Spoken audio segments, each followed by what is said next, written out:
Ok, on nous demande de démarrer la séance. Avant de présenter Madame Mahag Gmira pour la conférence sur l'intelligence artificielle générative, quand Fatima m'a demandé de modérer cette table avec professeur Khadiri,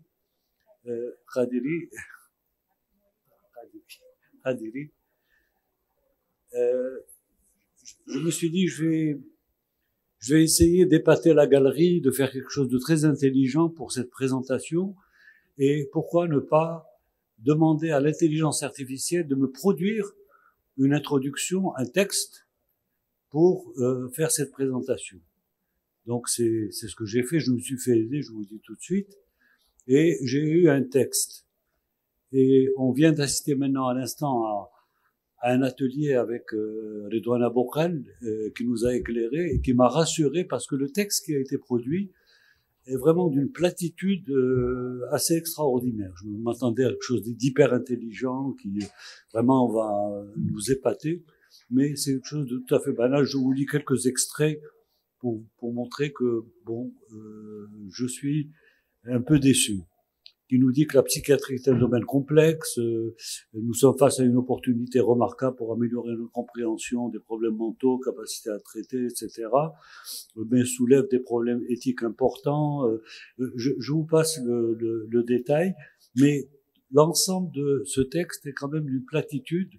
Et Redouane Bokhel m'a dit, bon, mais effectivement, les textes qu'on peut obtenir, c'est quelque chose de lisse, c'est pas quelque chose qui va produire quelque chose qui va nous épater, mais c'est une association de mots qui se fait automatiquement grâce aux algorithmes, tel qu'il nous l'a démontré tout à l'heure. Et donc, voilà. Donc, il y a cette déception, mais je pense que Madame Gmira va nous éclairer un petit peu plus et va peut-être faire passer cette déception que j'ai eue avec cette... Donc, je passe la parole à Nadia pour présenter Madame Gmira. Merci, professeur Théoud. Donc, j'ai grand plaisir de présenter le docteur Mahag Gmira, qui est Chief Technology Officer à Solution AL ou AI? AI. Elle a occupé le poste d'experte en intelligence artificielle auprès des Nations Unies pour le développement. Auparavant, professeur Mahag Gmira était directrice de l'école d'ingénierie digitale et d'intelligence artificielle à l'université Euromed de Fès et également titulaire de la chaire ICESCO UF, Femmes en sciences, intelligence artificielle et futur, qui promeut l'intelligence artificielle auprès des filles et des femmes. Madame Gmira est diplômée de l'école polytechnique de Montréal. Elle a ensuite obtenu une maîtrise en mathématiques et génie industriel et un PhD en intelligence artificielle.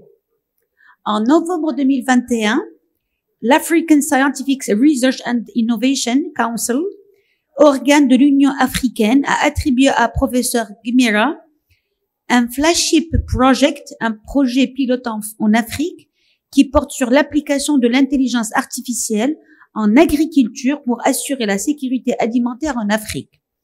En septembre 2022, elle a obtenu un projet Horizon Europe, Remarkable, Rural Environment, monitoring via Ultra Wide Area Networks and Distributed Federated Learning au sein d'un consortium de 12 pays et d'une enveloppe budgétaire de 1,4 million d'euros. Bravo, Madame Gmira, et grand plaisir de vous écouter.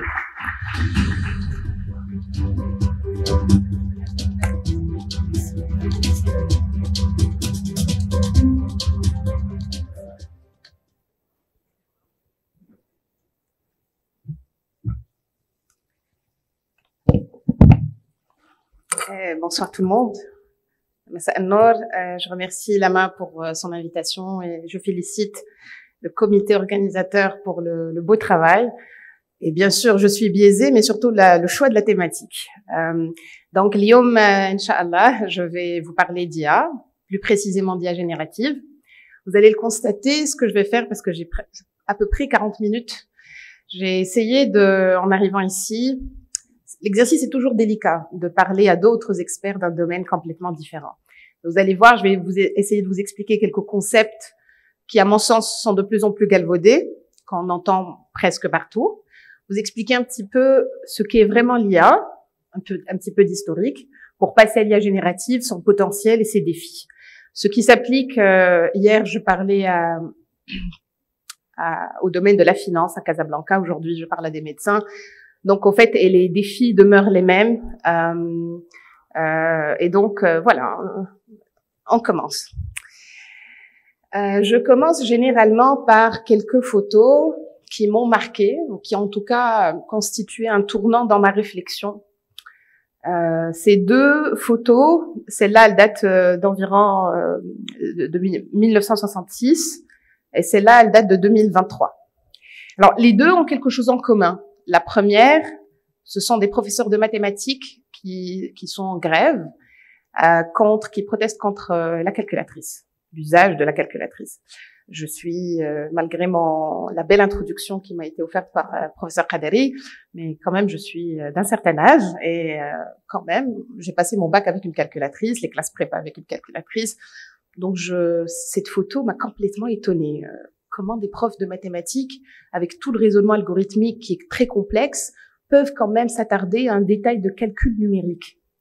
Et puis par la suite, j'ai assisté à ça. J'étais à l'époque en déplacement aux États-Unis et ça avait fait les choux gras des journaux à l'époque. C'est des scriptwriters de Hollywood, c'est des personnes qui écrivent des scénarios. Du jour au lendemain, ChatGPT vient, il écrit de très beaux scénarios avec une belle fiction, avec une belle puissance d'imagination.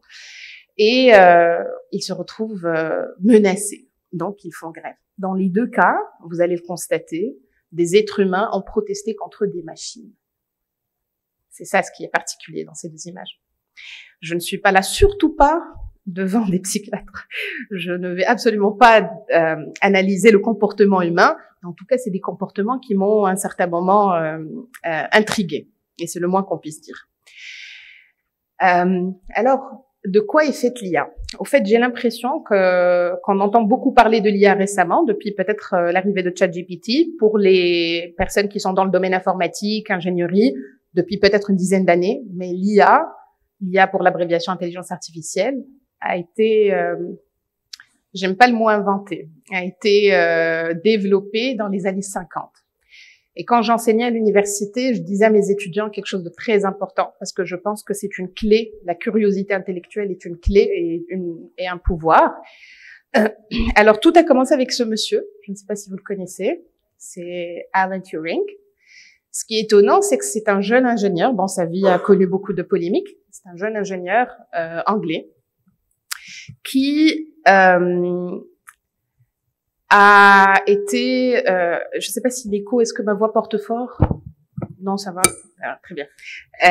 Donc, c'est un ingénieur qui a décodé les missiles, bien sûr en faveur de l'Angleterre et de ses alliés, en provenance de l'Allemagne.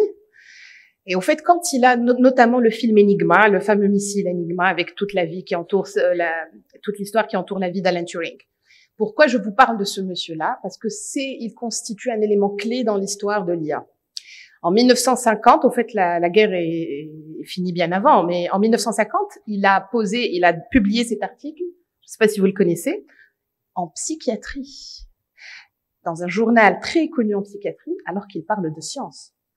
La question qu'il a soulevée est une question fondamentale pour moi à l'époque, qui était, est-ce que, le titre exact, c'est « Does a machine think ?» Est-ce qu'une machine peut penser? Il a tellement, j'ose imaginer, qu'il a tellement travaillé avec les machines, qu'il s'est dit que peut-être à un certain moment, elles auront le pouvoir de penser à notre place ou comme nous. On le verra par la suite. Par contre, il s'est comporté comme un bon ingénieur. Pour répondre à cette question, il a constitué 2 tests. Le premier a avorté et le second était une réussite. Jusqu'aujourd'hui, son test est pertinent. La voiture Tesla, les voitures autonomes, les drones, les softwares comme ChatGPT, tout ça réussit le test de Turing. Il est toujours pertinent. Alors, c'était en 1950. Première tentative qui a échoué en 1948, 2 ans plus tard, son exercice a réussi. Donc, le test consiste à dire si un software, donc un logiciel ou un hardware est intelligent. Très bien. Donc voilà, does a machine think? Et ça s'est constitué en... Petite parenthèse personnelle, j'ai fait de longues études techniques. Et je pense à un certain moment, quand j'ai fini mon postdoc, m'être posé cette question-là. Comment je prétends développer tous les jours des algorithmes pour répondre à des questions. Et j'explique que ce que je vends ou ce que je développe dans mes labos de recherche sont des choses qui sont censées remplacer quelque part une intelligence humaine, sachant que je n'ai aucune idée de ce que c'est que l'intelligence humaine. Bien après tout ça, a commencé un petit périple psychologique, ou en tout cas de curiosité intellectuelle. C'est quoi l'intelligence humaine? Il n'y a pas de consensus. Je peux vous dire que j'ai passé beaucoup de temps à lire. Il n'y a pas de consensus sur la définition de l'intelligence humaine. Il y a des écoles, il y a des modèles. Je vais vous présenter quelques-uns, deux notamment que j'aime particulièrement. Et j'ai compris aussi que l'intelligence est une question d'adaptation et d'évolution. Ce qui m'amène à cette jolie photo, celle des Homo sapiens, l'Homo erectus, l'Homo habilis, qu'on y croit ou qu'on n'y croit pas. Moi, je pense que quelque part, notre intelligence a évolué. Elle s'est adaptée aux outils qu'on utilise, à notre mode de vie, etc. On n'a pas forcément baissé d'intelligence, on s'est juste adapté. D'accord ? Et donc, les compétences cognitives, les capacités cognitives, on les voit il y a 300 000 ans, avec l'Homo sapiens, les grottes de Lascaux, et il y a des sculptures qui témoignent de ces capacités cognitives. Beaucoup plus récemment, je retiens deux modèles que j'aime particulièrement, donc que je vais partager avec vous ce soir, celui de John Bissell. Alors John Bissell, qu'est-ce qu'il dit? Vous allez voir, c'est deux modèles complètement différents. Le premier est pyramidal.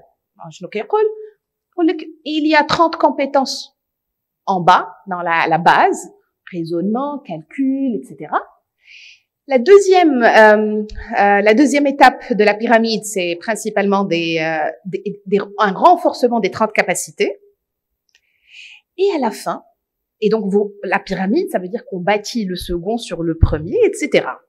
Donc c'est ça un petit peu. Les personnes l'ont contredit, mais ça reste quand même l'un des modèles les plus connus, les plus adoptés. Et à la fin, on voit G pour capacité, donc il combine deux choses, la capacité à résoudre un problème et la rapidité avec laquelle on le résout. Il ne suffit pas de résoudre un problème, il faut le résoudre de manière efficiente, dans un laps temps. Très bien. Donc ça, c'est le premier modèle, il est pyramidal. Le second, et mon préféré, je vous le dis, c'est celui de Howard Gardner. C'est un neuroscientifique qui a consacré 40 ans à des recherches sur l'intelligence, sur le cerveau, etc. Et lui, il a abouti à autre chose. Ce qu'il dit, moi j'aime particulièrement ce qu'il a dit dans son pot de départ, parce que j'étais pas très loin quand il a pris sa retraite. Et il a dit la chose suivante avec beaucoup d'humilité. Il a dit que malgré tout ce qu'on peut voir, malgré tous les travaux que j'ai menés, les personnes que j'ai formées, je suis sûre que j'ai dû manquer quelque forme d'intelligence. Lui, il dit pas que c'est pyramidal. Lui, il dit que l'intelligence, c'est des formes, c'est des types d'intelligence. Et c'est multidimensionnel. Et il est très rare qu'on ait juste une forme d'intelligence. Donc, la logico-mathématique, la langagière, les polyglottes, la visio-spatiale, ceux qui sont très bons en navigation, la musicale, la corporelle, l'émotionnel inter et intra, etc. Il n'y a pas de consensus, mais il y a deux modèles qui se détachent. Cette curiosité m'a mené à mesurer, à vouloir mesurer. Donc, en voulant mesurer, je me suis dit, mais il y a forcément moyen de mesurer. Comment je mesure si je suis moins ou plus intelligente que ma collègue? Bon, il y a bien le quotient intellectuel, mais il a été développé il y a 100 ans. Le problème avec cette mesure, c'est qu'elle est unidimensionnelle. Elle ne tient compte que d'une dimension du modèle de Howard Gardner. Donc, elle est loin de capturer cette multidimensionnalité de l'intelligence humaine.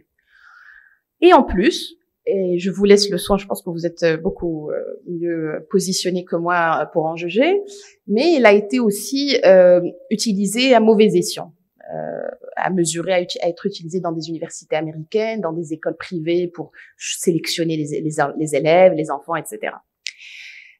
Ok, j'arrête mon partage personnel et on rentre dans le vif du sujet.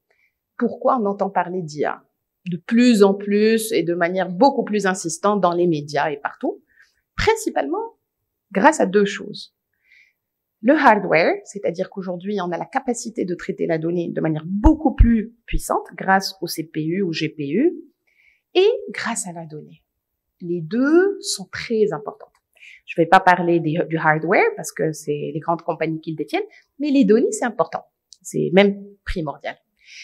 Pour vous dire que des entreprises comme Google, les géants aujourd'hui de ce monde, 96% de leurs bénéfices est dû aux données. On pense qu'ils détiennent de la technologie. Pourtant, ils ne détiennent pas de technologie.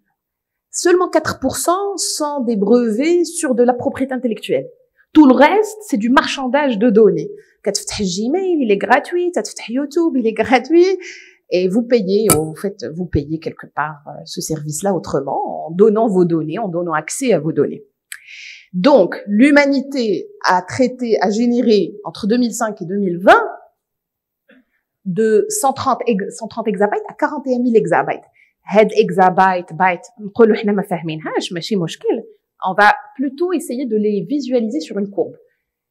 C'est une courbe exponentielle. Et même, je dirais, avec un taux d'exponentielle, un lambda qui est très élevé. Vous allez me dire, OK, on est de plus en plus nombreux, on utilise plus d'outils et de téléphones intelligents, etc. On est plus connectés. Très bien. Au final, il y a l'IA. Alors, l'intelligence artificielle, moi, je vais vous expliquer très, très simplement pourquoi tous les pays aujourd'hui se disputent cette intelligence artificielle et c'est une course aujourd'hui. Tout le monde en parle, même ici. Aujourd'hui, les scientifiques de données, les data engineers, data scientists que les nouvelles écoles d'ingénieurs forment, sont capables de traiter jusqu'à 5000 exabytes. Ça, c'est la capacité humaine. On ajoute à ça des ordinateurs, excepté bien sûr les ordinateurs quantiques, mais quand même des ordinateurs avec des GPU, des CPU, ils sont capables de traiter jusqu'à 12 000 exabytes. Donc, en rouge, la capacité humaine, en bleu, la capacité matérielle. Vous allez voir la magie de l'IA. C'est le vert.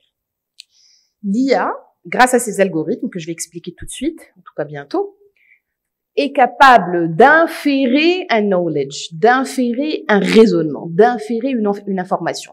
Je disais hier à la banque où je faisais ma conférence, il n'est pas si intéressant que ça de détenir une donnée si elle n'est pas traitée et convertie en information.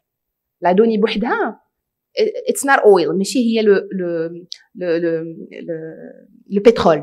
Parce que in English, data is oil. Mais c'est pas vrai. C'est quand elle est traitée de la bonne manière avec les bons algorithmes d'IA qu'elle devient une information.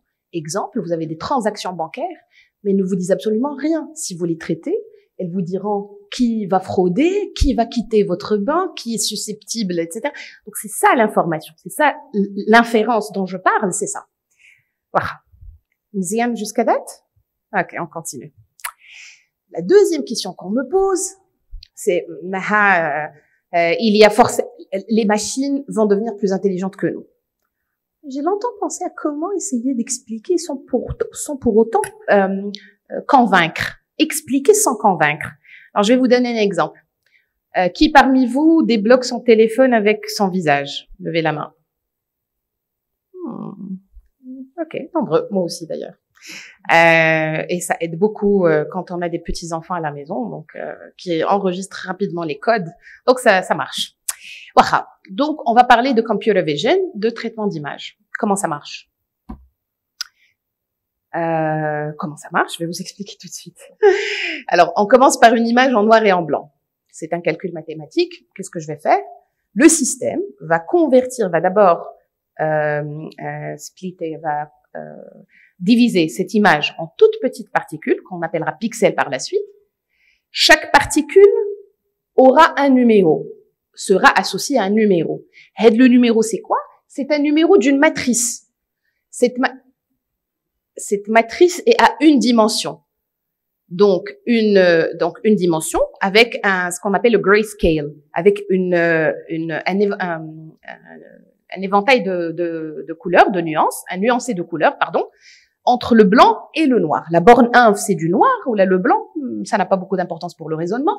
Et la borne supérieure, c'est le contraire, donc c'est le noir ou le blanc. Vous l'aurez compris, donc chaque numéro est attribué à une nuance entre le noir et le blanc. Ok? Donc, c'est comme ça qu'on analyse qu'un traitement d'image se fait dans une image noir et blanc.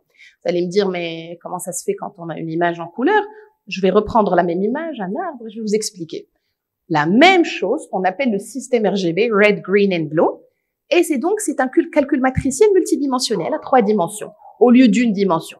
D'abord, un numéro de la matrice grayscale, d'abord, on aura une combinaison qui est une moyenne pondérée de 3 matrices.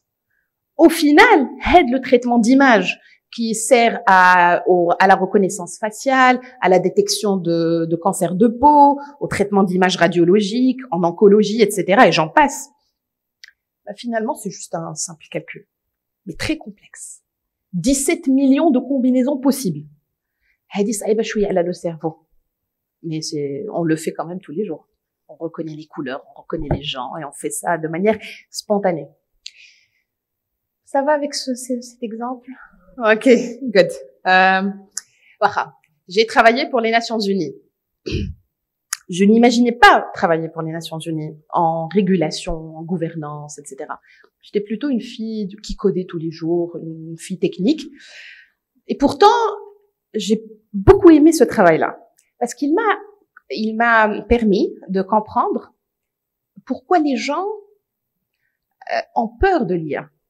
Je vais vous expliquer ce que c'est que les algorithmes d'IA, l'approche apprentissage. D'abord, les algorithmes d'IA dont on entend parler, ils ont 2 approches. Soit l'approche descendante. Je n'ai l'approche descendante. Je suis la TGR, j'ai ma règle. Au Maroc, tout revenu mensuel supérieur à 25 000 MAD sera taxé à 30%. Les chiffres sont presque vrais. Je ne sais pas s'il y a eu une petite variation, plus ou moins. 25 000 MAD, je taxe à 30%. J'appelle mon équipe de codeurs, je leur dis, hey, il y a la règle fiscale fait le Maghreb, applique-la. X, la variable salaire du citoyen lambda, si elle est strictement supérieure à 25 000 MAD, alors, j'applique, impose le revenu à 30%. La règle est simple, ça. C'est une règle mathématique, je l'applique en code et tout le monde peut faire ses impôts, la règle est appliquée et c'est bon. Ça, c'est l'approche descendante. Elle est descendante. Au top, j'ai ma règle et je la descends, je la convertis en un code informatique. Elle dit, il ne pose pas de problème éthique. Alors, la deuxième approche, bien sûr, puisqu'il y en a que 2, la deuxième pose problème. Que dit la seconde? On va remonter, on va plutôt revenir à notre enfance. Et au fait, j'avais demandé d'ailleurs à un de mes étudiants à l'université de faire un petit algorithme pour reconnaître, je faisais à l'époque des ateliers pour les petits-enfants, et je lui ai demandé de faire un algorithme, de développer un algorithme pour reconnaître les animaux, le chat, pardon, des autres animaux. Donc, essayant de comprendre la fonction de l'algorithme, c'est d'identifier un chat parmi tous les animaux. Alors, comment on fait? L'étudiant, ce qu'il a fait, on commence par une première phase d'apprentissage. Cette première phase d'apprentissage, j'aime beaucoup quand je vois des gens très sérieux regarder les animaux. À chaque fois, ça a le même effet. Vous allez voir, il y a quand même un but pédagogique derrière. Donc, une première phase d'apprentissage, c'est tous les chats, toutes les images de chats. Même home, age ديالهم, type ديالهم, كل شيء. Deuxième phase d'apprentissage, tous les autres animaux sauf les chats. Et que va faire l'algorithme par la suite?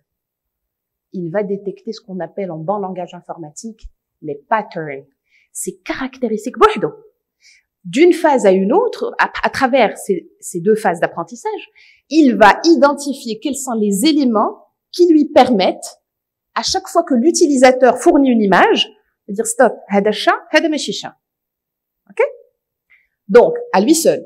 Donc, qu'est-ce qu'il dit? Il dit qu'il y a ces 5 éléments-là, des petites oreilles pointues, des griffes, une belle petite queue courbée, des poils et pardon, je bug là. C'est quoi la deuxième image? La moustache, voilà, pardon. Des poils et la moustache. Donc, c'est des éléments qui lui permettent de dire ça c'est un chat. C'est quoi le problème avec ces éléments? Vous êtes des médecins, vous savez, est-ce qu'il faut positif et des faux négatifs? un félin autre qu'un chat, un lynx, et pourtant, c'est pas un chat. Moi, j'ai pas dit les félins, j'ai dit un chat. Ok? Deuxièmement, comment, si je suis dans une pratique médicale ou dans un secteur sensible, il n'y a pas que la vôtre d'ailleurs, les finances, la sécurité, dire que quelqu'un est terroriste ou pas, dire que quelqu'un a un cancer ou pas, dire qu'il y a une insécurité au niveau d'une structure énergétique, c'est des secteurs sensibles. On va voir la régulation européenne et mondiale. Donc, comment je peux laisser une décision aussi importante à un algorithme? Alors, que dit la théorie? Enfin, le phénomène, il est appelé black box, la boîte noire. C'est-à-dire une boîte noire opaque où on n'arrive pas à réellement comprendre ce qui se passe et où l'algorithme décide lui-même de la décision à prendre. Je vous rassure, il y a des solutions, l'explainability est une de ces solutions. En tout cas, l'idée à retenir de ce discours, c'est qu'il y a deux manières, l'approche descendante qui ne pose pas de problème éthique, l'approche ascendante qui pose clairement un défi éthique aujourd'hui. Donc, l'utilisateur, il ne voit absolument rien de tout ça. Lui, c'est comme quand vous utilisez ChatGPT, il fournit une image, il attend une réponse. Est-ce que c'est un chat ou pas? Vous regardez votre téléphone, vous voulez qu'il se déverrouille à votre image. C'est tout. Vous avez aussi certainement entendu parler de machine learning, c'est ça? Peut-être vos proches, vos enfants ou quelque part dans les médias. L'apprentissage machine. Où est le cœur de l'IA? Comment ça marche? C'est simple. On a des pommes. Donc, il y a deux types d'apprentissage. L'apprentissage supervisé, qu'on supervise, et l'autre qu'on ne supervise pas. Le supervisé, il est très simple. On donne une base de données d'images et on dit ce que c'est, ce que ça représente. Donc, on donne des pommes et on dit « this is apples ». Et on laisse le brain, c'est le modèle mathématique, donc c'est la structure neuronale, c'est le réseau de neurones, et c'est à lui de prendre la décision. Hada, c'est exactement le problème du chat. C'est lui qui va détecter quels sont les éléments caractéristiques d'une pomme. Le second est encore plus difficile, parce que le non supervisé, on ne lui dit même pas c'est quoi les éléments. On ne lui dit pas ça c'est des chiens et des chats. On donne et on laisse l'algorithme identifier lui-même quels sont les éléments différenciateurs de la base de données. On lui pose la même question et il fait un problème de classification. C'est-à-dire, il classe les éléments, il les distingue, il les met dans des clusters différents. Le dernier que j'aime particulièrement, parce que c'est sur lui qu'a porté ma thèse doctorale, c'est l'apprentissage par renforcement et c'est lui qui existe dans les ChatGPT, Copilot, Midjourney, DALL-E, les outils d'IA générative que vous utilisez actuellement. Alors, que dit l'apprentissage par renforcement? C'est très, très difficile, mais j'ose espérer qu'avec cette explication, il devient un peu plus facile. Supposons que je décide d'adopter un petit chien et je veux le dresser. Qu'est-ce qu'il va dire? Je vais commencer par lui dire assis, couché, assis. ما هيسمعليش. couché, هيسمعليش. couché, هيسمعلي. Qu'est-ce que je vais faire? Je vais le récompenser. Je vais lui donner un biscuit, une croquette et que sais-je. J'ai pas d'animaux à la maison. Pas encore, en tout cas. Donc, je vais le récompenser. Il va être content. Qu'est-ce qu'il va comprendre? Il va comprendre que lorsque je dis le mot assis et qu'il obéit, il a une récompense. Le chien, c'est l'agent, c'est le phénomène qu'on essaie de comprendre, c'est la détection de fraude, c'est la détection de cancer, etc. Ou le reward, c'est la récompense qui fait augmenter la fonction objective mathématique. Ça, c'est la récompense. D'ailleurs, en IA, on appelle ça la reward function. Le phénomène inverse est aussi vrai. S'il n'obéit pas, je le pénalise. C'est des fonctions mathématiques. Donc, c'est ça la logique. Pourquoi on fait ça? C'est pour des phénomènes où on n'a pas assez de données et où la décision à prendre n'apparaît pas de manière spontanée dans la base de données. Mais chiffre les pommes, ou là les animaux, ou là un algorithme pour identifier les femmes et les hommes, vos âges. Je ne peux pas. Je peux parce que j'ai vos images. Mais l'apprentissage par renforcement, c'est plutôt des décisions critiques qui n'apparaissent pas de manière spontanée dans la base de données. Je vous donne un exemple. Le churn, Quand une banque veut retenir des clients à travers des transactions, la mobilité, la sécurité, on fait de l'usage de l'apprentissage par renforcement. Je sais pas si je vous ai perdu. Toujours là?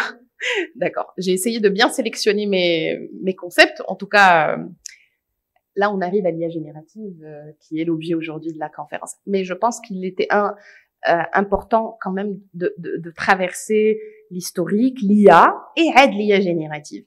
L'IA générative dont on entend parler beaucoup, elle ne date pas de ChatGPT. Elle date de 2018. Google avait sorti un fameux papier, le BART, le modèle des transformers, et qu'elle avait publié. Il est passé inaperçu dans la communauté scientifique. On l'avait lu, Kleiner.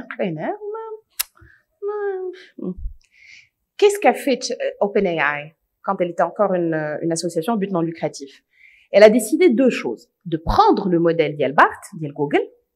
Elle l'a entraîné sur tout le web parce qu'elle avait les moyens. Ça, en termes d'énergie, c'est incroyable.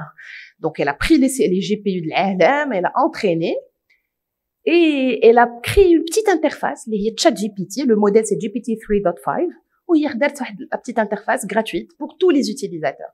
Du jour au lendemain, maman s'est retrouvée à utiliser ChatGPT. Jamais j'aurais imaginé que cette IA, le domaine, un jour, tout le monde pourra l'utiliser. Et c'est exactement ce qui a révolutionné. La révolution n'est pas scientifique, n'est pas au niveau de la recherche fondamentale.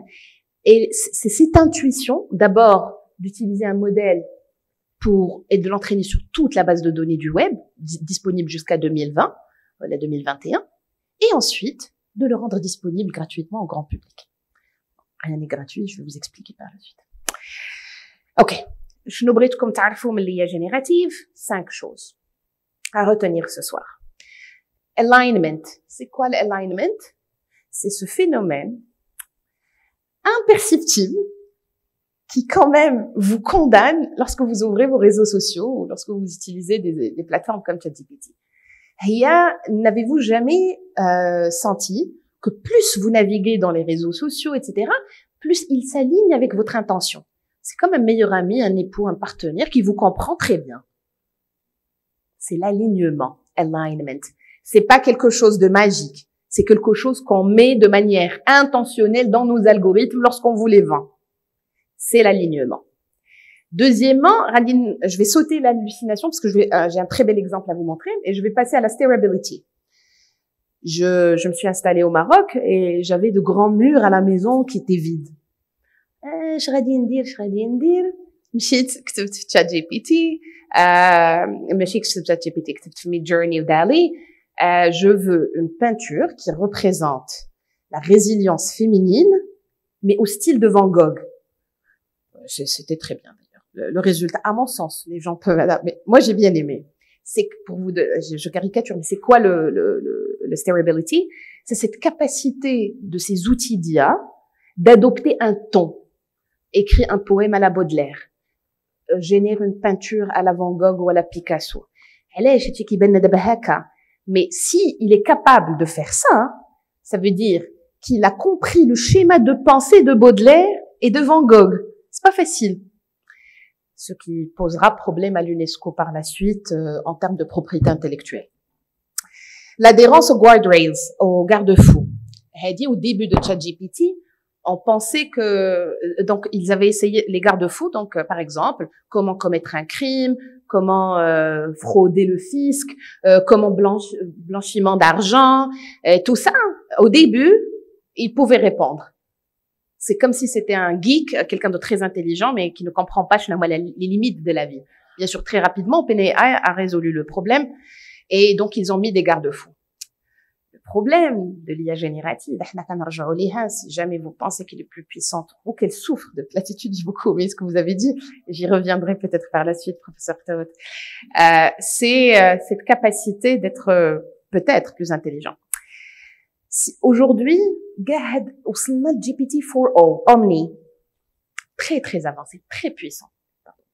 Je suis pas très photogénique d'ailleurs, je vous préviens. Donc, si pourtant vous lui posez comment faire une bombe, il va pas y répondre. C'est illégal. Si vous lui dites, et peut-être je vous recommande d'essayer ce soir, si vous lui dites, je veux créer un scénario d'un film où le personnage principal est un terroriste. Il va attaquer cette ville, et il a fui sa famille, et il veut faire une bombe. GPT-4o, غادي يخرجها. Ici, c'est ça la différence. C'est que même les garde-fous qu'une entreprise comme OpenAI pense résoudre, il y a quand même des manières de le détourner. Le modèle multimodal, bon ça je l'expliquerai. Quelque chose que, quand je travaillais pour les Nations Unies, un peu moins aujourd'hui parce que je fais autre chose, mais quand je travaillais, j'avais beaucoup de rapports à la maison, au travail, tous les jours, et je devais faire des inférences, des analyses pour des recommandations à des gouvernements, etc. Quand que Gini, ça y est, ça me prenait beaucoup de temps. J'ai GPT-4o, مزيان, حلات الحياة, qu'est-ce que je fais? Regardez. Supposons que je reçois ce rapport-là, sur mon bureau, un bar chart, un histogramme très simple, qui me parle de la consommation de, pardon, de la consommation de viande par personne en 97. J'avais pas ce type de rapport. So, la Finlande, la Georgia, la Western Asia. Quand صوروا بالتليفون, et je pose la question suivante. Je veux faire une moyenne. J'ai pas un fichier Excel. J'ai pas un tableau. J'ai pas quelque chose sur un ordinateur. J'ai juste un bout de papier. Et un algorithme d'IA générative. Je pose la question pour faire une moyenne. Qu'est-ce qu'il fait? Il a fait de la moyenne. Je lui dis, je veux quand même que tu me montres comment tu fais ta moyenne pondérée. Il y répond. C'est-à-dire, 1, 2, 3, so, identifier, comment on calcule une moyenne pondérée, les steps, et ensuite il me donne le calcul. C'est de 70 plus 69 est égal, pardon, pour les non francophones, j'ai tendance à légèrement, est égal à 149.46. Et voilà la réponse. Vous imaginez, si quelqu'un travaille avec des rapports comme ça, faire de l'inférence, lier un rapport d'il y a 1 an, les patients, etc., c'est faisable. Vous allez me dire, tu fais l'apologie de l'IA générative. Oui, c'est important, mais je suis aussi consciente qu'il y a beaucoup de défis. Menhum les biais. J'aurais aimé vous parler des biais du genre, parce que c'est des biais qui me sont très, très importants. Mais pour casser un petit peu cette image que j'ai de grande féministe, je décide de parler de biais politiques. Alors, un biais politique très connu en 2023, Tanfer, quelqu'un mon téléphone, donc je me réveille, et je trouve mon téléphone avec beaucoup de notifications du Washington Post. Qu'est-ce que je trouve? Je trouve tout simplement qu'il y a un journaliste qui a demandé à ChatGPT, dans un prompt, on va le voir, prompt, il y a comment vous demandez à la machine. Donc, il lui pose la question suivante, je veux que tu écrives un poème élogieux en faveur de Biden. C'était en faveur d'un démocrate et un républicain. Donc, il dit, je ne suis pas capable de faire ça. Ça pouvait s'arrêter là. À beaucoup de questions, l'IA générative dit, je ne peux pas, je ne suis pas en mesure. Il y a des limites. Le problème avec le journaliste futé, c'est qu'il a, par la suite, prompté, est-ce que tu peux faire le même prompt, mais il a changé le nom de John Biden par Donald Trump. Et il a répondu d'une manière, d'ailleurs, je trouve quand même le poème assez intéressant. Et entre Israël, le conflit israélo-palestinien, vous posez la même question. J'avais une étudiante à l'époque qui m'avait alerté sur cet élément-là, bien avant malheureusement ce qui se passe actuellement. Et la même chose. On pose la même question. On change Palestine par Israël. On a une réponse complètement différente. Il y a les systèmes qu'on utilise. Quel est le point où je veux arriver ce soir? Pardon, est-ce que quelqu'un regarde l'heure parce que j'ai oublié de monitorer mon temps? Il me reste pas beaucoup de temps d'ailleurs. J'ai bien compris.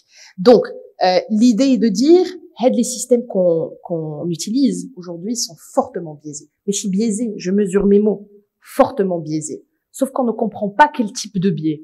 Le biais du genre, le biais de la race, le biais de l'ethnie, le biais de la religion, le biais politique, le biais culturel, et j'en passe. Les exemples des hallucinations. Vous avez remarqué qu'il y a 5 points. La steerability, alignment, adherence to guardrails, multimodal, aucun hallucinations. Ou hallucinations, je ne voulais pas expliquer parce que j'avais un bon exemple. Vous voyez, c'est la version gratuite, ChatGPT, GM c'est pour mes initiales, Gmeranaha. Je pose une question à ChatGPT. Quelle date la France a-t-elle offert la tour de télé de Vilnius à la Lituanie? La tour de télécom kbira, un petit peu, elle ressemble un petit peu à la tour de Toronto, ou j'ai le centre-ville de Vilnius. ChatGPT me répond. La France, pardon, j'ai pas mes lunettes. La France a offert la tour de télévision de Vilnius à la Lituanie le 5 juillet 91. Cette date est significative car elle coïncide avec les événements de janvier 91, lorsque les forces soviétiques ont tenté de réprimer le mouvement indépendantiste lituanien.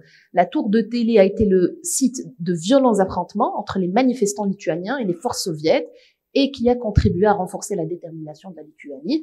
La France a... D'abord, imaginez, comme un extrait de les Nations Unies, j'utilise tout le temps ChatGPT pour faire mes graphes et pour faire mes calculs, mes inférences. Et un jour, alors que je m'apprête à rédiger un rapport très important, la question à laquelle je souhaite avoir une réponse se trouve être une hallucination. Le problème, c'est que je n'ai aucun moyen de vérifier si le système, ce qu'il me donne, est vrai ou pas. Et tout ce qu'il a écrit, si j'étais haka le matin, je me dis, il y a des faits historiques, il y a des dates, il y a des éléments, et d'ailleurs, il y a eu un affrontement. C'est ça le problème, c'est qu'il y a eu un affrontement. Donc, il y a quelque part de vérité, mais en même temps, toute l'histoire tissée est fausse. Ça, c'est une hallucination. Vous allez me dire souvent dans les conférences, ce que j'entends, c'est, alors, comment on réduit les hallucinations, comment on les détecte, etc. Il faut quand même laisser un peu de contenu pour la pause. Voilà. Si j'ai autant parlé de choses, des défis, c'est parce que je suis très sensible à cette question. Je ne dis pas aux gens ne l'utilisez pas. Bien au contraire. On a besoin d'être augmenté, on a besoin de passer plus de temps en famille, prendre plus de temps pour nous, et donc d'être déchargé de certaines tâches professionnelles. Les humains, elles peuvent être faites aujourd'hui, alhamdoulilah, par des outils comme ça. Le problème, c'est quoi? Le problème, c'est être conscient des limites, des biais et des choses comme ça. Ça a des avantages. Même une chose qu'on pense être négative, il y a quand même des avantages. Je sais pas si j'ai le temps de parler de tout ça, je suis désolée. J'étais vraiment excited de chez Endcom, donc j'ai mis beaucoup de comptes. Le persona pattern, ça c'est important. Je ne sais pas si vous l'avez vu dans l'atelier, mais aujourd'hui, il y a une matière qui s'enseigne dans les universités, en tout cas américaines, c'est le prompt engineering. Le langage, ces outils-là ont un langage. Je vous parle en français, et eux, il faut leur parler à leur manière. Les gens, qu'est-ce qu'ils écrivent aujourd'hui? Je parie, ChatGPT, que génère, traduit, écrit, développe. C'est principalement comme ça qu'on prompte, la plupart des gens. C'est pas la bonne manière. Vous allez toujours avoir une réponse, mais vous n'allez pas avoir la meilleure réponse de ces LLM, les Large Language Models. Il y a vraiment une manière, un langage, l'aura, un langage qui leur permette de vous donner le meilleur d'eux-mêmes. C'est ce qu'on appelle le prompt engineering. C'est pas pour rien que les universités aujourd'hui les enseignent. Un concept, je vais vous parler de deux concepts et je vais finir sur la régulation, mais presque sur ça. Donc, le persona pattern, c'est de dire, agis comme, là il y a l'exemple d'Eli, c'est agis comme un informaticien sceptique et fournit à chaque fois une réponse sceptique et détaillée. J'aurais très bien pu dire, agis comme un juriste avéré, agis comme un orthophoniste, agis comme. Qu'est-ce que je fais avec cette formule magique? J'explique, c'est comme la formule magique. Hal Sésame, ouvre-toi. De cette base de données très générique qui est le web, ChatGPT, je lui dis ce qui est sa force, c'est qu'il est généraliste. Mais en même temps, c'est aussi sa grande faiblesse. Et je lui dis, oublie que tu es généraliste. Va me chercher ta base d'apprentissage uniquement à titre d'orthophoniste, ou à titre d'informaticien, ou à titre de juriste. Je viens tronquer sa base de données pour n'avoir que le meilleur de ce domaine précis. Hadi, c'est une formule qu'on déclenche, le persona pattern, c'est une théorie, qu'on déclenche juste avec la formule. La deuxième, c'est j'avais beaucoup de choses à vous montrer, donc je modère mon Hada. Donc, posez-moi, la deuxième, c'est ce qu'on appelle le modèle d'interaction inversé. Ce que ça veut dire. Aujourd'hui, avant de venir chez vous, j'apprécie beaucoup votre métier, beaucoup de respect pour ce que vous faites. mais j'ai pas beaucoup d'informations sur votre expertise. Comment je fais pour être assistée par de l'IA générative lorsque, à la base, c'est pas mon domaine? Je ne sais pas quoi poser comme question. C'est quoi la dictologie ou c'est quoi la psychiatrie? C'est pas intéressant. Très bien. Donc, qu'est-ce que je fais? Je peux faire de l'IA générative mon allié pour m'aider à mieux comprendre votre domaine, avec encore une formule magique, qui est, je vous donne l'exemple. Rankollo, posez-moi des questions sur les objectifs de mise en forme, jusqu'à ce que vous ayez suffisamment d'informations pour me suggérer un programme de musculation. Vous le voyez, une phrase adia, normale, quelconque, c'est pas vrai. Il y a d'abord le modèle d'interaction inversée qui est activé par « posez-moi des questions », le sujet qui est les objectifs de mise en forme, le sport, et finalement, je boucle la boucle avec un objectif. Qu'est-ce qu'il dit? Regardez, c'est très drôle. Donc, je lui dis ce qu'il doit faire. Il me dit très bien. Il me dit, mais qu'est-ce que vous voulez faire? Perdre du poids, gagner en masse musculaire? Je dis, tonifier mon corps. Et il me dit, merci pour cette précision, mais que voulez-vous travailler? Les bras, les abdos, les jambes? Je dis, un programme pour tout le corps. Je suis en train vraiment de s'avancer. Et on continue comme ça dans une interaction jusqu'à ce qu'à travers 8 ou 9 questions, jusqu'à ce qu'il me propose un programme incroyable. Les gens, le commun des mortels, aurait dit, génère-moi un programme de musculation. Mais vous n'allez pas avoir ce que j'ai obtenu. Donc, au fait, ce que j'essaie de vous montrer par ces deux grandes théories, le persona pattern, l'audience pattern, le modèle d'interaction inversée, la chaîne de pensée, etc., c'est qu'il y a des manières avec lesquelles on devrait communiquer. Un langage d'alien. Ok, je suis désolée, je veux pas déborder. Je finis sur ça, la régulation. Je vous ai parlé de la boîte noire, je vous ai parlé des hallucinations, je vous ai parlé de l'approche ascendante, je vous ai parlé de plein de choses techniques comme le dakhel de l'AI.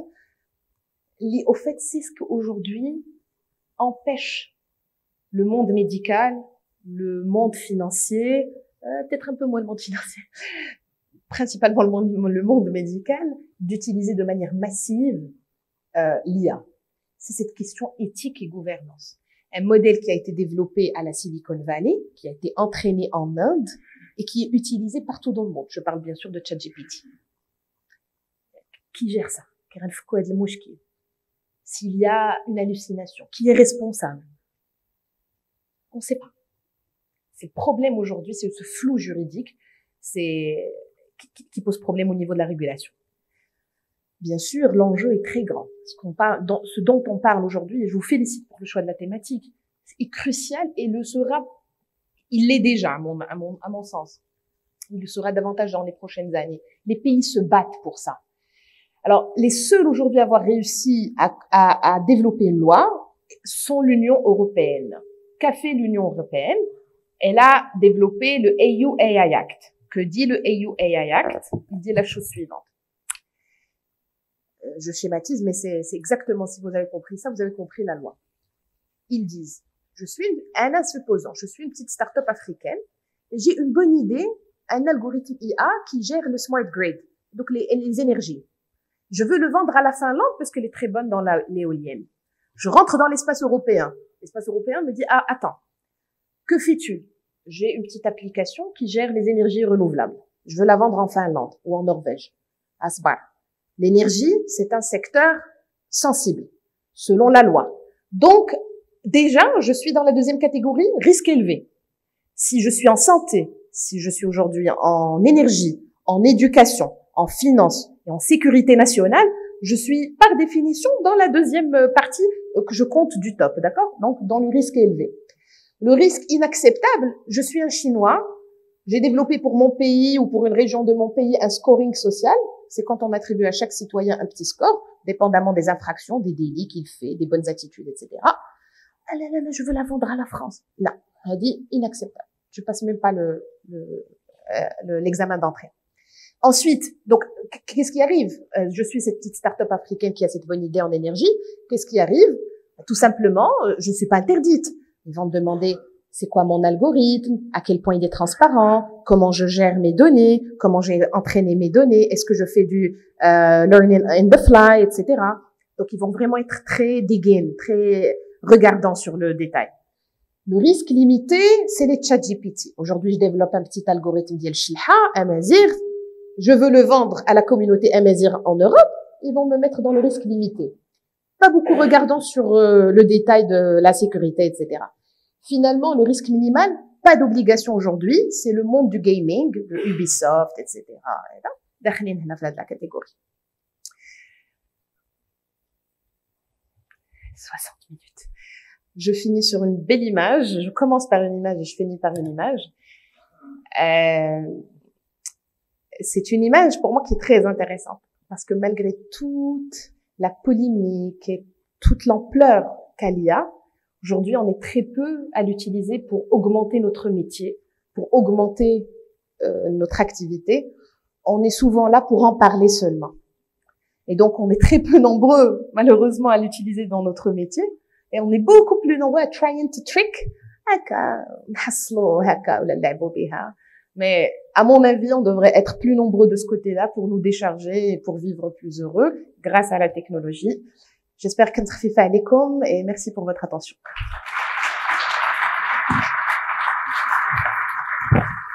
Merci Madame Lemira pour cet excellent éclairage sur l'IA. Oui, vous voulez bien venir s'il vous plaît, qui nous permet de peut-être de dépasser un petit peu les idées reçues et ce qui est colporté par la vox populi et par les médias concernant l'IA.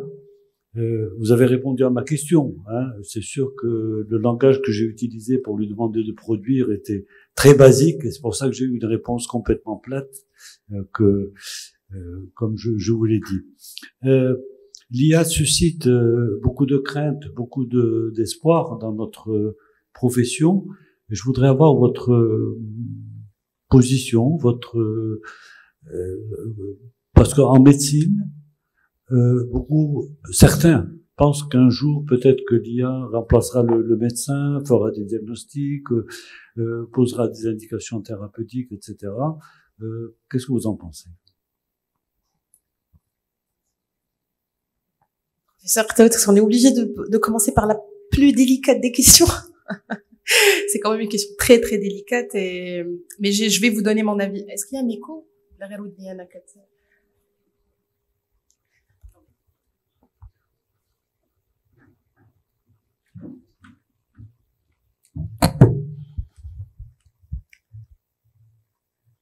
Très bien, merci beaucoup. Oui, beaucoup mieux. Merci. Très bien. La version honnête, et c'est la seule que vous allez avoir ce soir. Dans le traitement d'image, et c'est pour ça que j'ai sélectionné cet exemple, j'aurais très bien pu vous exposer le traitement de langage, le NLP, Natural Language Processing, ou d'autres robotics, etc. Et je vous ai parlé de ce traitement d'image. Parce que pour moi, aujourd'hui, c'est l'aspect le plus puissant de l'IA. Ouais, le traitement d'image. J'ai été en Allemagne, le centre, où en radiologie, ils ont fait des tests. Un algorithme qui a pu, grâce à des GPU puissants et une capacité de calcul, à traiter des milliards de radiologies, tout phototype, c'était en skin cancer, tout phototype confondu.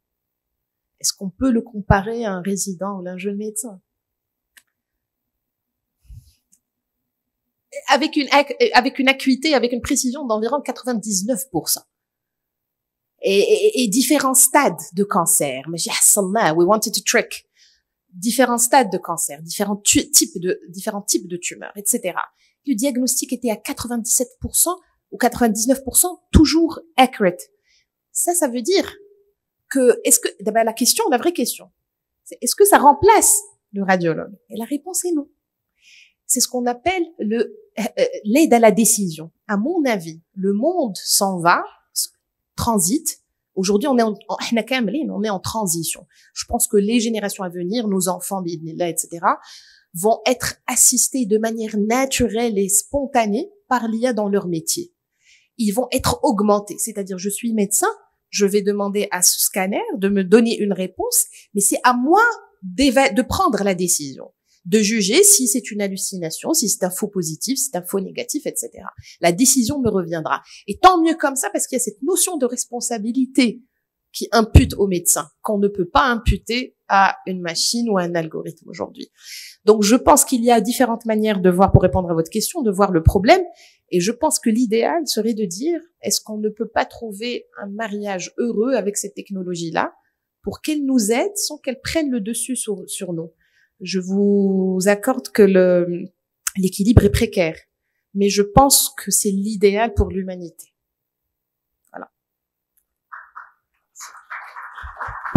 Alors, je rebondis sur ce que vous venez de dire. Tout à l'heure, on a eu un très bel atelier avec le professeur Moral, et on a évoqué ces questions, et ce qui est sorti des interactions, que l'intelligence artificielle ne peut jamais prendre le dessus sur l'humain. Et là, vous nous dites peut-être le contraire. Comment l'expliquer? Vous vous dites que peut-être que on pourrait laisser l'IA prendre le contrôle sur nous. Comment? Je ne pense pas avoir dit le contrôle. Être assisté, être aidé. Alors, il y a 3 théories. J'avais manqué de temps. Ce qu'on appelle l'IA faible. L'IA faible, c'est ce qu'on vit aujourd'hui, c'est le ChatGPT. Une IA faible, واخا كنقولوا لها faible, weak AI, ولكن هي very strong. هي شنو كتقول هاد weak AI? C'est la traduction, etc. General AI, ماشي generative, general, l'IA générale. C'est une intelligence qui égale l'intelligence humaine. Et la super AI, c'est une intelligence qui est plus intelligente que l'humain. ChatGPT, il y a eu un gros débat dans la communauté scientifique. Ça, c'est de l'IA générale. Là, c'est pas de l'IA générale, c'est encore de l'IA faible. Donc, à mon avis, d'abord, technologiquement, on n'est pas encore arrivé à ce stade. On n'a pas aujourd'hui des algorithmes, une structure algorithmique qui puisse être générale. Le problème, Anna, je vous ai dit, je reviens donc du coup à mon exemple en Allemagne. C'est ce même algorithme, aussi puissant soit-il, il ne peut détecter que ce type de cancer. Un oncologue, dites-moi le contraire si je me trompe, mais il peut faire beaucoup de choses.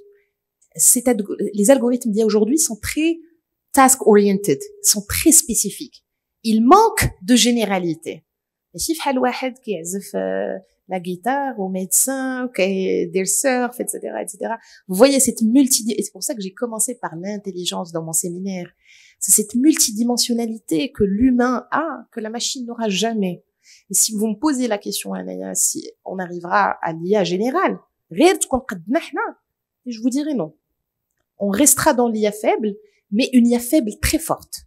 Donc, je ne dirais pas contrôle, je dirais un assistanat de grande qualité. Un bon assistanat. Merci. On va donner la parole à la salle. Commencez par le professeur Payas.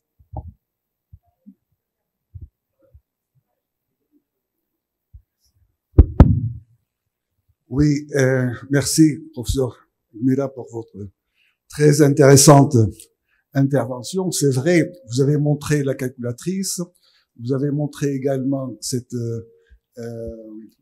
grève de réalisateurs, mais aussi il y a beaucoup d'autres nouveautés, comme par exemple le train. Quand le train a été inventé, il y avait tout un peur.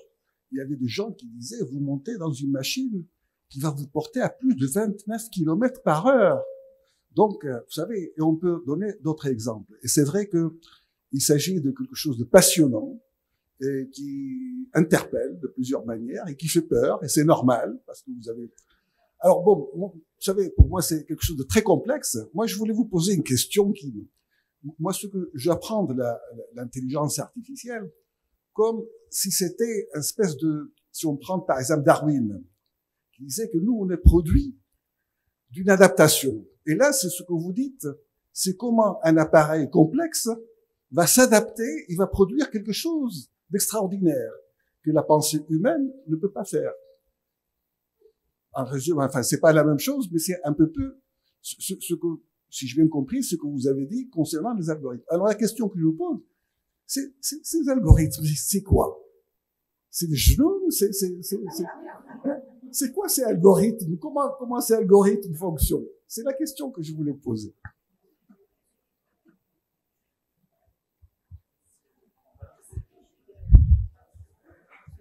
Allez. C'est là, je vous donne l'originalité de votre question. Junon, je l'ai jamais eu. Et pourtant, ça fait quelque temps que... Très bien. Ok. Donc, les algorithmes d'IA, comment ils fonctionnent? Nous avons une couche d'entrée. Input layer. La couche d'entrée, c'est ce qui donne c'est ce qui prend les données. C'est dans mon exemple de pomme, c'est la couche d'entrée les images. Ensuite, il y a une série, ce qu'on appelle le deep learning, une série de couches. Chaque couche, essayez d'imaginer avec moi que chaque couche est une couche qui apprend une dimension de la pomme. Une couche va apprendre la forme. Une autre va apprendre les couleurs, la Graham Smith, etc., etc., la royale, la gala. Une autre va apprendre les petits trucs qu'on a sur une pomme, etc., etc. Donc, au fait, ce qu'on appelle chaque couche va essayer d'apprendre une dimension de la pomme. C'est comme ça qu'on fait. Et ensuite, vous avez la couche de sortie, la output layer, qui, elle, quand vous allez lui demander si c'est une pomme ou quel type de pomme, elle va vous donner une réponse. C'est une exécutante. Tout ça, c'est ce qu'on appelle un réseau de neurones. Et pour ceux qui veulent aller plus loin, ça s'inspire du réseau de neurones cérébral, avec les synapses, avec les dendrites, exactement, et avec le truc électrique. Quand on a une connexion, le signe, exactement. Vous voyez, c'est toujours intéressant de faire ça devant des médecins. Très bien. Donc, exactement. Donc, ça s'inspire de comment notre propre cerveau fonctionne. C'est ça un algorithme. Donc, il n'y a rien de magique. Eh ben, je me permets, même si votre question n'était pas sur ce point-là, mais vous vous rappelez de mon exemple de black box, avec le problème des caractéristiques des chats, vous vous en rappelez? Eh ben, si je veux aujourd'hui l'utiliser dans votre profession, en médecine de manière générale, il y a une branche scientifique qu'on appelle XAI, for Explainable AI, qui dit la chose suivante. Si un l'algorithme, je vais l'offrir à un médecin. Aujourd'hui, mais trop peur, les faux positifs, les faux négatifs, je peux pas prendre la responsabilité, je veux pas de ce scanner augmenté par l'IA. Non. Je peux offrir au médecin aujourd'hui une alternative. C'est de lui dire, je vais t'offrir un scanner Siemens, que sais-je, avec de l'IA, mais avec une couche d'explicabilité. Et à chacune de ces couches d'apprentissage, le feature, la caractéristique qu'il apprend, il va vous l'expliciter. Au lieu de vous donner juste Apple ou la cancer ou la, il va s'arrêter à chaque couche et il va vous offrir une explicabilité. À vous de juger si c'est convaincant, si c'est suffisant ou pas. Donc c'est ça, aujourd'hui, à mon avis, factuellement, sur quoi travaillent les grands labos de recherche et, à mon avis, sur quoi devrait se diriger l'ensemble des secteurs industriels sur plus d'explicabilité dans les algorithmes. Merci pour votre question. Dr Benani. Merci beaucoup pour cet exposé cette conférence très pédagogique. Vraiment, c'est expliqué très très clairement. Et après, on se sent beaucoup plus intelligent. Alors, écoutez, donc ce que j'ai compris, ce que je sais, c'est que donc l'informatique, c'est une agrégation des données, évidemment, et les algorithmes sont par milliards. Et évidemment, je crois qu'on est tous d'accord pour dire, bon, ce n'est pas l'intelligence humaine, et l'humain est en mesure de faire du discernement. Il y a beaucoup de choses que je pourrais dire en tant que psychanalyste, c'est que la machine n'a pas d'inconscient, voyez, et elle ne réagit pas à l'imprévu. Mais ça, c'est un autre propos que je développerai ailleurs, plus tard. Mais ma question, qui s'adresse à vous directement, c'est dans cette agrégation de milliards de données. Donc, on sait aujourd'hui que de toute façon, il ne s'agit ni de prendre toute l'intelligence artificielle, ni de la rejeter, de même que l'ordinateur, de même que quand on parle des bienfaits et des méfaits. C'est évident pour toute technique. Mais ce à quoi nous sommes exposés soumis, en plus de ce que vous avez dit concernant le fait que nous sommes travaillés par des algorithmes, et si on y prend garde, nous sommes dépossédés d'un certain nombre de données, je veux dire, de l'intelligence, de la pensée. Mais ce à quoi nous sommes soumis, et qui est le grand danger aujourd'hui, et on le voit dans tous les secteurs, c'est la question des fake news. Alors, voilà. Est-ce que, en plus de l'intelligence à laquelle nous avons affaire, nous n'avons pas toutes les données? Est-ce qu'il y a des programmes aujourd'hui qui permettent, et quels sont-ils, de détecter, de lutter contre, vous voyez, de lutter contre, justement, les fausses données, et qui sont le grand danger aujourd'hui, et qui dépossèdent l'esprit et le jugement. Voilà. Merci pour votre question. J'élargis votre question au deepfake. Donc c'est les images, je ne sais pas si vous avez vu, regarder sur WhatsApp de Donald Trump qui joue quelque chose, ou Barack Obama qui est à la NBA, etc. Et ça semblait très réaliste. Donc les deepfakes, les fake news. Donc je regroupe tout ça dans la même question. Voir. Avant de quitter l'université, il y avait ChatGPT. Mes étudiants, je dirigeais une école qui faisait de l'IA. Donc mes étudiants développent des algorithmes tous les jours. Ils ont eu ChatGPT, presque un col, mais quelles consignes donner aux profs? Comment ils vont gérer tout ça? Tiens là, on est en train de, je sais pas si vous le sentez, mais on est en train de vivre la période de transition. Très, très difficile. On n'est ni des early adapters, ما احنا درناها, ما احنا à l'aise enough اننا نستعملوها مزيان. Bon, qu'est-ce qu'on fait? J'ai trouvé la chose suivante. Je vais essayer de répondre à votre question. Si je maintenais à un élève de 2e année école d'ingénieur la question du calcul de l'intégrale triple, qui représente un volume, je vous le rappelle, comme je l'ai étudié, c'est obsolète. Il va ChatGPT l'intégrale triple, il va voir la réponse. S'il fait du prompt engineering, il va regarder, et il va lui dire même, donne-moi les étapes. Donc, c'est plus possible aujourd'hui d'enseigner dans les universités, ni dans les écoles d'ailleurs. Un peu moins que le primaire, le collège. Lycée, université, définitivement plus possible d'enseigner comme on a été, nous, éduqués. Alors, qu'est-ce que je fais? C'est à moi de changer. Donc, qu'est-ce que je dois faire? D'un simple calcul de volume, je dois penser plutôt projet. Cette pièce aéronautique a été usinée au Mexique. Je veux que tu calcules, donc le calcul de l'intégrale triple qui est un volume n'est qu'une partie du problème. Le développement durable, calcule-moi l'empreinte environnementale, mais le Mexique, etc. Quelles sont les options? Donc je formule avec le simple calcul intégral de f rangé, etc. Je dois moi-même faire l'effort de le formuler autrement. Et ça, aujourd'hui, c'est la manière avec laquelle on diminue, on minimise le risque de fake news, etc. Aujourd'hui, avec ces mêmes étudiants, si je suis obligée, moi j'ai pas fait de la littérature, mais si j'avais des profs qui faisaient de l'espagnol par exemple, qui écrivent des textes, quand on leur voilà l'outil Perplexity AI, il y a des outils d'IA qui détectent si un texte est fait par une machine ou un humain. Aujourd'hui, c'est des outils pédagogiques d'ailleurs qui sont offerts aux universités pour détecter si le texte est un plagiat machine. Quand un plagiat humain, quand tu la thèse de quelqu'un, le plagiat des machines. Donc c'est faisable. L'autre aspect, la troisième dimension de ma réponse aujourd'hui à votre question, c'est l'aspect légal. Aujourd'hui, je décide de générer un projet, j'ai pas pris de photo. Supposons que je prends une photo, je demande à l'IA générative de vous déformer ou de me déformer et je la publie dans un des réseaux sociaux. J'ai pas de réseau social d'ailleurs, à part LinkedIn. Parce que pour d'autres réseaux, les aspects de sécurité, etc., Donc, je décide de faire ça. Il n'y a pas de loi aujourd'hui qui va me punir. Dans beaucoup de pays. C'est-à-dire faire de la fausse publicité ou faire du advertising à partir d'images générées par l'IA générative. Aujourd'hui, c'est la propriété c'est dans le no man's land. C'est dans une terre où il n'y a pas de loi. D'accord?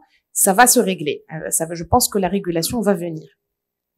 L'éthique de l'insan, etc. Donc, et je vous rappelle que Cambridge Analytica, le fameux scandale politique aux États-Unis, russes, américains pour faire monter Donald Trump lors de sa première élection, c'était avec de l'IA.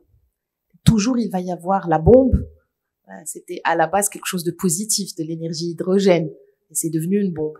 Et quoi qu'on fasse, à mon avis, toujours des cerveaux, des personnes mal intentionnées vont finir par divertir l'usage à quelque chose de mal.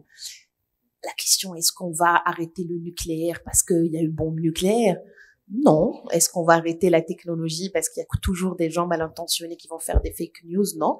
Mais on a l'obligation morale de développer des choses pour contrer ça, comme les logiciels que j'ai mentionnés tout à l'heure. J'espère que ça répond à votre question. Merci. Nous avons largement dépassé le temps, mais est-ce que professeur Gmera nous permet une dernière question avant de clôturer? S'il y en a encore une dernière. Oui, Imen. Professeur Tazi, Marrakech. Merci pour cette conférence exceptionnelle. Hein. Vous m'avez facilité la compréhension de l'IA. Je voulais vous poser une question un petit peu philosophique. Comment garder un enseignement attrayant pour les étudiants face à cette base de données d'IA, puisqu'ils ont l'information? Comment, au jour d'aujourd'hui, pour un enseignant, par exemple en médecine, comment garder, moi j'ai encore en tête mes enseignants, feu enseignants qui mettaient les schémas dans les transparents pour nous expliquer l'anatomie. Maintenant, comment garder comment l'enseignant peut rester attractif envers un étudiant, puisque actuellement ils ont plus d'informations peut-être que l'enseignant lui-même. Merci. Merci beaucoup, madame, pour votre question, très, très pertinente. Je pense avoir commencé à donner une piste de réflexion avec mon exemple de l'intégrale triple. On ne peut plus enseigner. D'ailleurs, je vous rassure, moi, au lieu de l'anatomie, moi, c'était les schémas mécaniques. J'ai eu les mêmes transparentes et j'ai vécu ça aussi. Donc, je pense qu'aujourd'hui, la manière avec laquelle on enseigne, avec des questions directes, avec des réponses à cas mathématiques, c'est plus possible. Avec d'abord, il n'y a pas de réponse. Je suis désolée. Pourtant, j'aurais vraiment voulu vous donner une réponse exhaustive et cohérente. Aujourd'hui, il n'y a pas une réponse. Il y a, dépendamment de la matière, une approche. Et cette approche, c'est plutôt l'approche par projet, l'approche, la dimension éthique. Aujourd'hui, dans une école d'ingénieurs en IA, on enseigne comment coder et on n'enseigne pas l'éthique. On n'enseigne pas la philosophie. On n'enseigne pas le critical thinking, la pensée critique. Un algorithme blinded il connaît des aspects d'éthique. Comment je dois entourer ma pensée pour faire du technique? Aujourd'hui, donc deux pistes de solution. D'abord, l'approche par projet, même direct. Deuxièmement, il faut diversifier l'offre pédagogique en incluant des choses philosophiques, comme votre question d'ailleurs, qui ne l'est pas à mon sens. Elle est très très pertinente et et donc inclure des choses comme ça pour diversifier, pour ouvrir, élargir la vision de nos étudiants, et surtout former les professeurs. Aujourd'hui, il faut utiliser l'IA générative pour faire du contenu joli, pour faire du contenu intéressant. Il suffit de prompter, un PowerPoint avec de l'animation, faire de Midjourney des vidéos, des avatars, et offrir cette flexibilité d'enseigner à distance. Voilà, beaucoup de choses. Je pense que l'IA en éducation n'est pas assez exploitée et elle peut être d'une aide redoutable. Donc voilà. Merci beaucoup.